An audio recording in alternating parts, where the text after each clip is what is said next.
Ahora le toca el turno a la familia. La familia va a ser mucho más sencilla, porque la tabla de familias, como veíamos en nuestra estructura, tan solo tiene el campo código y el campo nombre. Pero aquí el código es alfa40. Vamos entonces a los objetos visuales, vamos a duplicar el de clientes o el de artículos, nos da igual uno que otro, control C, mayúscula, control V, y ahora donde ponía clientes ponemos familias. Arrastramos y ya vemos familia, familias, etc.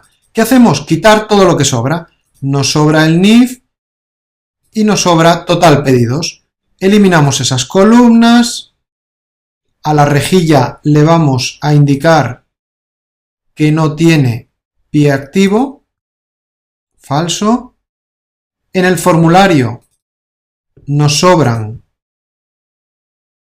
el NIF,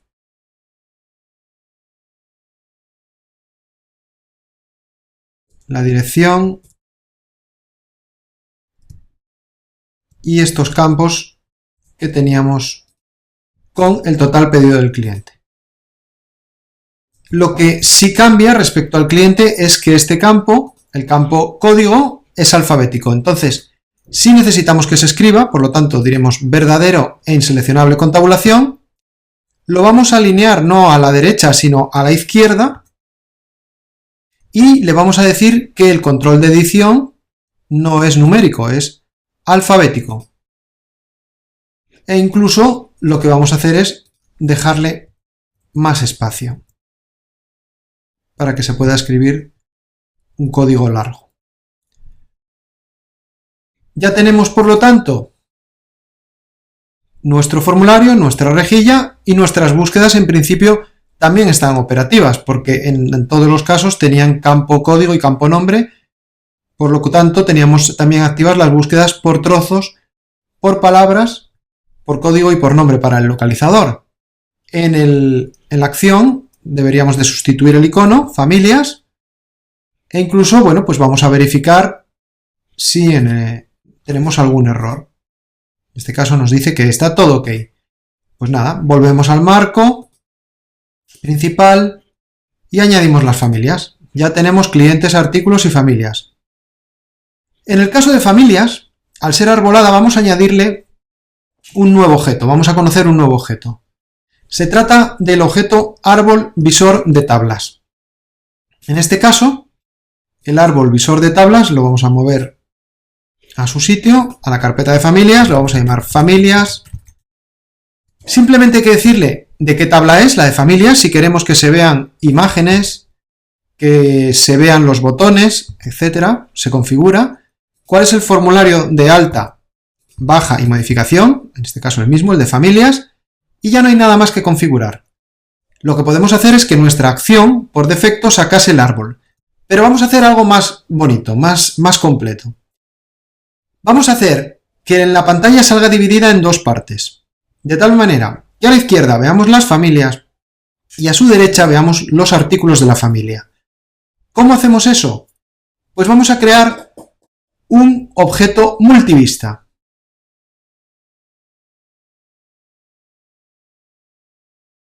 Elegimos el objeto, le cambiamos el identificador y la descripción y le decimos cuál va a ser la tabla a la que va a estar asociada por defecto. La primera, el primer objeto que vas a visualizar es de la tabla familias.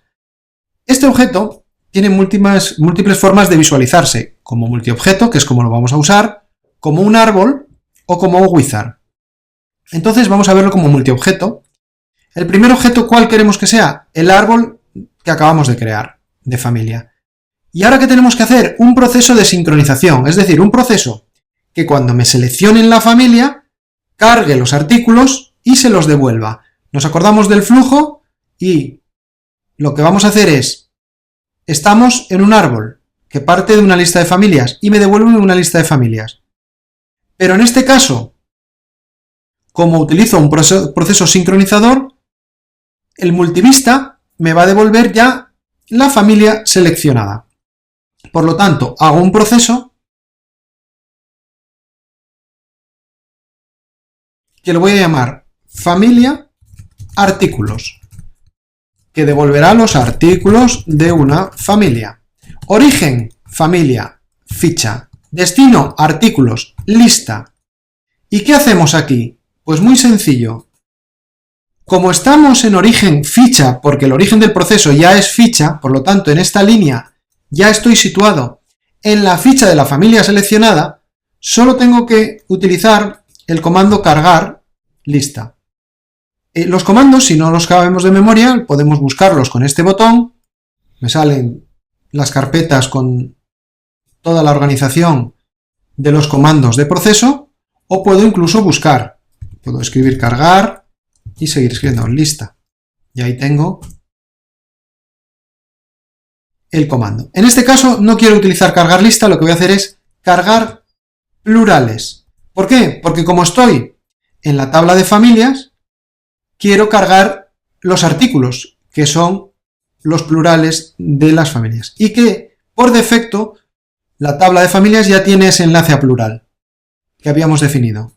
Si vamos a nuestro esquema, vemos cómo la tabla de familias era maestra de la de artículos. Y como la tabla de familias tiene definido un enlace a plural por el artículo a través de su índice familia, eso es lo que utiliza el proceso que estamos definiendo para cargar esos plurales. Luego, aquí estaba en una ficha de familia, y una vez cargado, en el subproceso, ya estoy en la lista de los artículos de esa familia. Por lo tanto, ya puedo añadir lista a la salida, que es un comando que directamente envía esta salida al destino del proceso. Por lo tanto, cerramos el proceso, volvemos a nuestro multivista, vamos a situarlo en su posición, y vemos que el multivista partía de una lista de familias que nos va a devolver la familia seleccionada, y el proceso de sincronización lo que va a hacer es, coge esa familia, carga sus artículos y dice, ¿y ahora cómo queremos ver los artículos? Pues en este caso con esta rejilla. Y lo que hacemos en la acción es que en lugar de ver familias con una rejilla, lo que la vamos a ver es con el objeto multivista. Podríamos verla con el árbol o en este caso con el multivista. Guardamos y, como ya tenemos la familia declarada, vamos a ejecutar. Vamos a familias, creamos la familia, en este caso, por ejemplo, pues plataformas de desarrollo.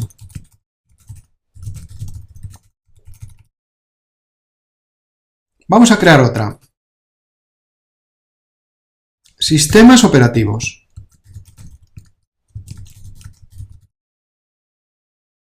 Dentro de sistemas operativos podríamos crear otra subdivisión. SO, por ejemplo, los de Windows. Pues de Windows. ¿Por qué se crea el árbol? Automáticamente sabe cómo debe ramificar los registros. Pues por la parte común del código. En este caso, bueno, vamos a ponerle Mac. En este caso, SO es el código de la raíz, y como luego SO Win y SO Mac tienen como parte común SO, automáticamente los mete dentro. Si yo creo cualquier registro que empiece por PD, lo va a meter dentro de esa rama. Por ejemplo, puedo crear plataforma de desarrollo de Microsoft. ¿Vale? Tendría aquí Microsoft. Y ahora podría crear otro registro con plataforma de desarrollo de Belneo.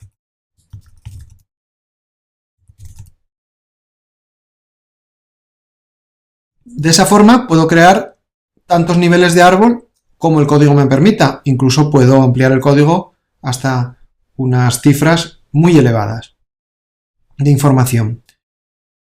De esta forma, si nos damos cuenta, el número de niveles máximo, como teníamos definido hasta 12 bytes, podría haber hasta 12 niveles en el árbol si hubiese creado la división con un dígito. Como he utilizado 2 para primero y 3 para segundo nivel del árbol, bueno, pues he usado ya 5 de los 12 dígitos. Y así sucesivamente. Lo importante es que ahora yo estoy en este multivista, y vamos a ver dos cosas. Primera, si yo voy a artículos Microsoft Visual Studio, ya tengo aquí la familia, ya puedo seleccionar si es de plataformas de desarrollo, si es de sistemas operativos, en este caso, pues es de Microsoft, ¿no? Plataformas de desarrollo de Microsoft. Acepto el registro. Si yo vuelvo a las familias, ya vemos que en cuanto selecciono Microsoft, ya me aparece aquí ese artículo. Si yo me sitúo en Belneo y hago doble clic, vemos cómo se ha producido la inducción automática de la familia. Esto es algo que hace también V7 de forma automática. Es decir, cómo sabe que estoy creando un artículo y estoy en un objeto que está induciendo la familia, por defecto ya me pone ese valor en el campo familia. Eso no hemos tenido que programarlo. Pues aquí pondríamos Belneo V7 y su precio.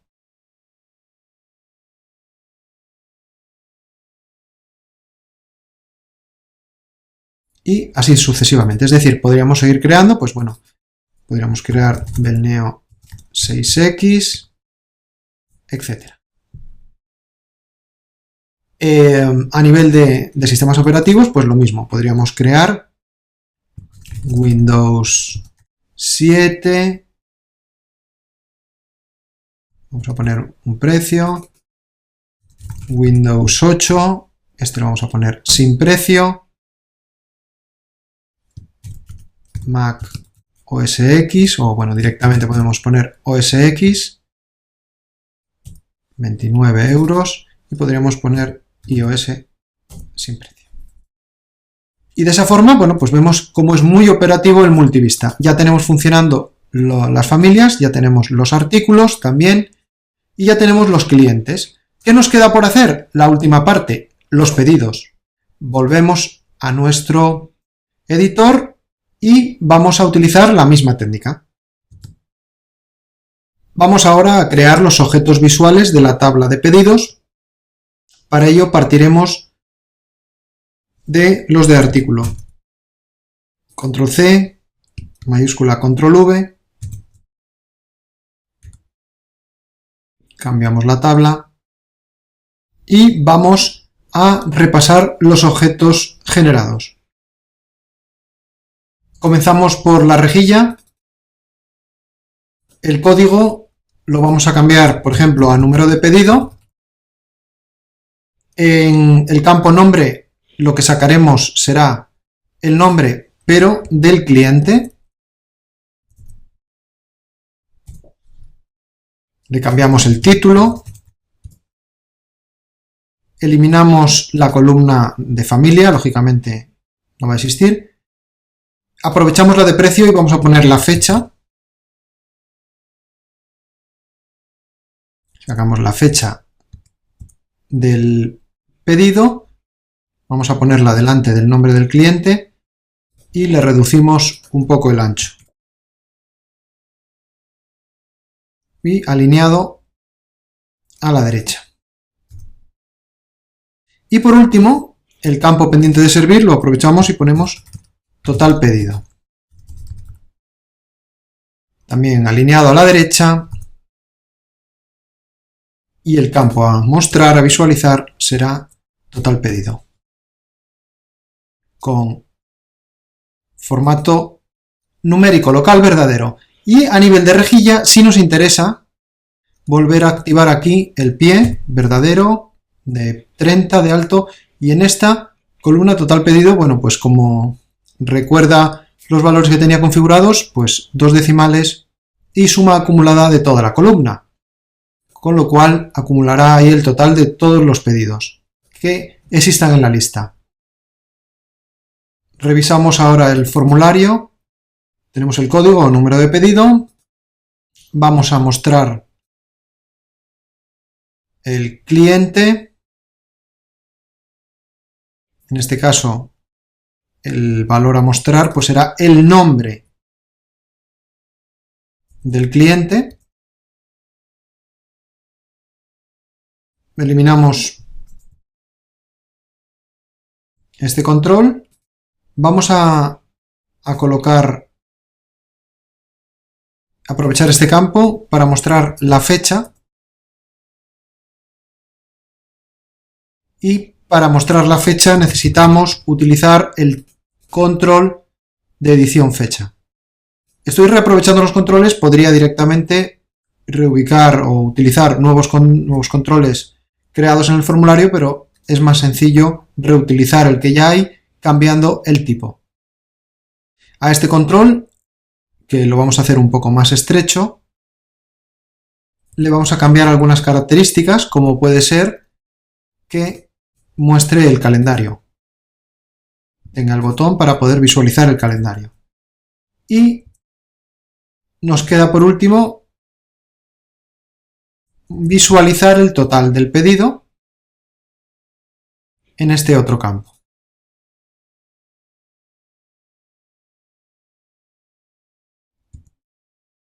Aquí utilizaremos formato local verdadero.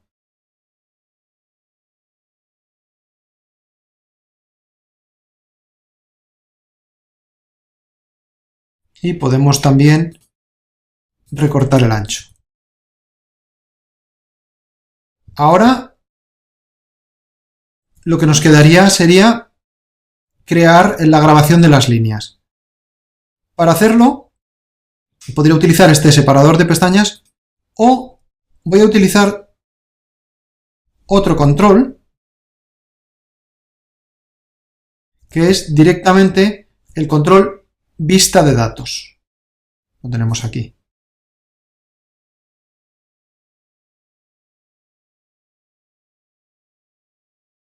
Este control permite visualizar uno de los múltiples objetos que podemos crear tanto de la tabla en curso como de cualquier otro origen. En este caso, lo que vamos a mostrar aquí son las líneas. Vamos a llamar al control, por ejemplo, líneas. Y lo que necesita este control, pues es un objeto de partida. Como estaremos en la cabecera, o sea, en el formulario de lo que es el pedido, el origen del objeto va a tener que ser ficha de pedido. Lo que vamos a hacer es muy parecido a lo que hicimos en el multivista, es decir, partiendo de la ficha del pedido, cargaremos sus líneas con un proceso y las vamos a visualizar con una rejilla. Para hacer eso, eliminamos este formulario. Necesito crear un proceso, podría duplicar este, que ya tenemos, cambiar familia de artículos por pedido líneas, líneas de un pedido, tabla asociada origen pedidos, ficha, y me devolverá una lista de líneas. Vamos al proceso y vemos que en cargar plurales, ahora ya nos ha refrescado. Partiendo de la ficha de pedidos, carga las líneas por el índice código de la tabla de líneas y añadimos la lista de líneas encontradas a la salida. Lo que nos falta ahora es la rejilla con la que visualizaremos las líneas de pedido. La vamos a hacer a continuación. A nivel de búsqueda hay que revisarla porque los pedidos no tienen campo nombre. En principio vamos a ordenarlo por código y la búsqueda vamos a hacer que los visualice en orden inverso, es decir, que invierta la lista verdadero. Con esta propiedad lo que le estamos diciendo es que cargue todos los pedidos por su número y lo muestre en orden inverso, con lo cual el último pedido grabado será el primero que visualizaremos en el objeto de lista. En este caso será una rejilla. Ya tenemos también la acción, tenemos que cambiar el icono y prácticamente el localizador no se va a usar de pedidos porque, bueno, tenemos por trozos, palabras, etcétera. Bueno, pues este objeto es más utilizado en maestros. De hecho, veremos un ejemplo ahora de su uso. Ya tenemos definido lo que es específico de la tabla de pedidos y simplemente añadimos la acción a nuestra toolbar. Y ahora vamos a crear para las líneas una carpeta, para tenerlas bien organizadas, y vamos a crear una rejilla. Una rejilla, duplicamos, si queremos, esta de pedidos, y la pegamos diciendo que va a ser de líneas. Esta es la tabla de líneas, la rejilla de líneas. Entonces, la rejilla de líneas, bueno, pues puede tener un número de línea, porque va a tener el ID. No hace falta mostrar el número de pedido, porque como esta rejilla se va a visualizar dentro del formulario de pedidos, pues no es necesario. El campo fecha lo vamos a desplazar, lo vamos a utilizar ahora. Aquí no iría el cliente, sino que iría directamente el artículo. Y lo que se visualizaría sería el nombre del artículo. Aquí en lugar de fecha vamos a poner la cantidad. Definimos la cantidad. Y de la misma forma, pues vamos a duplicar esta columna. Vamos a poner el precio.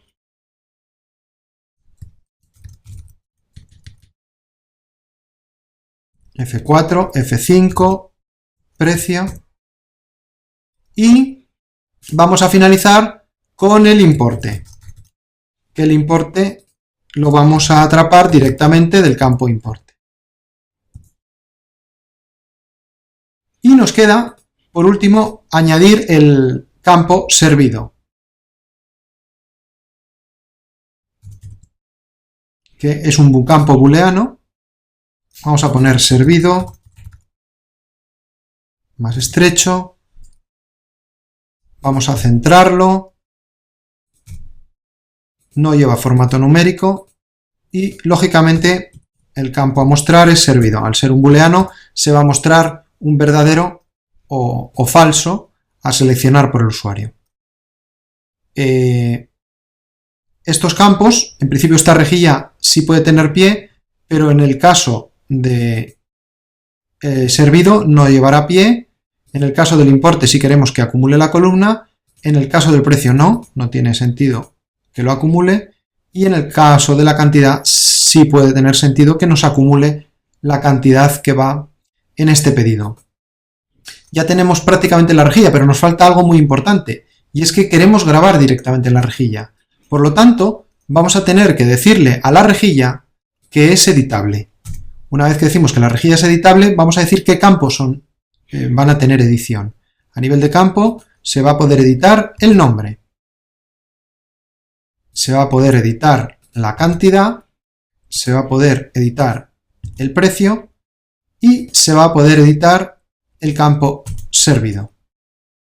Puede incluso tener una condición para que sea editable en función de unos u otros valores. Ya tenemos la rejilla, por lo tanto, si volvemos ahora a nuestro formulario de grabación de pedidos, podemos decir que el primer objeto sea el proceso pedido líneas y el segundo objeto sea la rejilla de líneas. Por lo tanto, ya tendríamos la grabación de nuestro pedido lista para empezar a probar. Nos quedan detalles que podemos mejorar todavía en nuestra aplicación. Por ejemplo, en la rejilla de líneas vamos a poner un poco más alto el cuerpo, a 30 píxeles, y vamos a incluir a la izquierda del artículo, vamos a duplicar la columna código o número de línea, la vamos a poner ahí, y aquí vamos a poner la foto.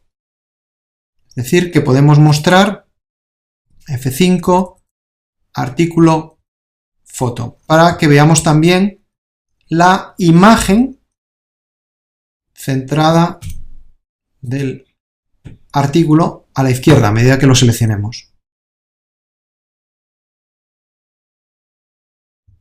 Si ejecutamos nuestra aplicación, es conveniente, como siempre, repasar si hay errores. En este caso, sí, nos queda un campo, el campo fecha, que no le hemos cambiado el contenido. F4, F5, fecha. Si repasamos ahora, vemos que no hay errores. Pues directamente podemos ejecutar nuestra aplicación. Recordemos que ya tenemos clientes, ya tenemos artículos, ya tenemos familias y ahora ya tenemos pedidos. Y si damos doble clic, podemos empezar a grabar pedidos. Podemos seleccionar clientes. En este caso estoy haciéndolo con flecha arriba o flecha abajo. Podría escribir, al escribir clic ya se autocompleta. Este efecto es lo que se denomina autocompletar. Hay una propiedad que permite desactivar o activar el autocompletar. Y en el caso de la fecha, con flecha arriba se pone la fecha del día, F4 nos muestra un calendario, etc. Para grabar una línea pulsamos Control N o doble clic y al empezar a escribir el artículo también se autocompleta. Vemos como por defecto nos está funcionando ya el contenido inicial de la cantidad, que se pone a 1. También funciona el contenido inicial del precio, porque este artículo lo tenía. Y si cambiamos la cantidad, pues vemos cómo el importe se calcula dinámicamente. Y el campo servido que asume falso. Vemos el total de las líneas a nivel de importe y a nivel de cantidad dentro del pedido. En el pedido también vemos cómo ya se va calculando automáticamente ese total. Aceptamos. Y en la rejilla también vemos el total del pedido. Incluso si vamos a los artículos, vemos cómo hay cantidad pendiente de servir 2. Y si vamos a los clientes, vemos cómo ha sumado el pedido.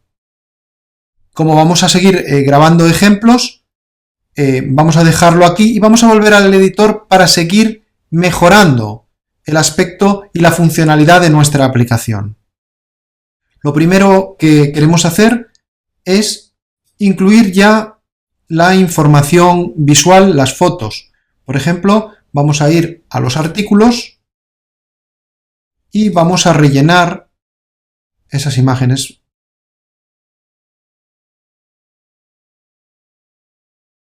Por ejemplo, vamos a ir metiendo el logo de Windows 8. Cerramos ahí clientes. Vamos a meter también el logo de Windows 7. En este caso, pues una caja de producto. Vamos a meter una imagen de Belneo V7.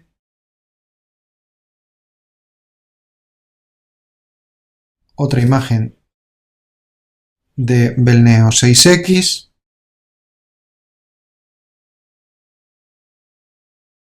Otra imagen de Visual Studio.